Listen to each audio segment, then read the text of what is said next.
తెలంగాణలో కీలక బాధ్యతలు నిర్వహిస్తున్న ఒక ఐఏఎస్ అధికారిని భర్త అమెరికాలో సాఫ్ట్వేర్ ఇంజనీర్. బోలెడంత సంపద, సమాజంలో హోదా అన్నీ ఉన్నాయి. కానీ వారి 32 ఏళ్ల కుమారుడి పెళ్లి, కెరీర్లో ఎదగాలి, సెటిల్ అవ్వాలి అంటూ ఆ యువకుడు పెళ్లి మాట ఎత్తితేనే దాటవేస్తున్నాడు. ఇది కేవలం ఆ ఒక్క కుటుంబం సమస్య కాదు. 2 తెలుగు రాష్ట్రాల్లో నేటితరం యువతలో కనిపిస్తున్న ధోరణి ఇది.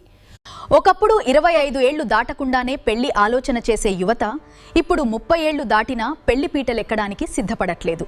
కెరీర్లో స్థిరపడ్డాకే పెళ్లి అనే ధోరణి పెరిగిపోతుంది. తెలుగు రాష్ట్రాల్లోని ప్రధాన మ్యాట్రిమోనీ పోర్టల్స్ డేటాను పరిశీలిస్తే 2020 తర్వాత రిజిస్టర్ చేసుకున్న వారిలో 70% మంది 30 ఏళ్లు పైబడిన వారే. గత 5 ఏళ్లలో నమోదైన ప్రొఫైల్స్ లో 25 ఏళ్లలోపు యువకులవి కేవలం 2% ఉన్నాయి.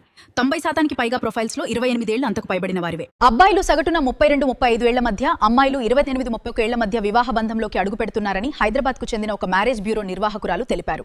అయితే జీవితంలో కెరీర్ ఎంత ముఖ్యమో, వైద్యపరంగా తగిన వయసులో వివాహం చేసుకోవటం కూడా అంతే ముఖ్యమని వైద్య నిపుణులు అంటున్నారు.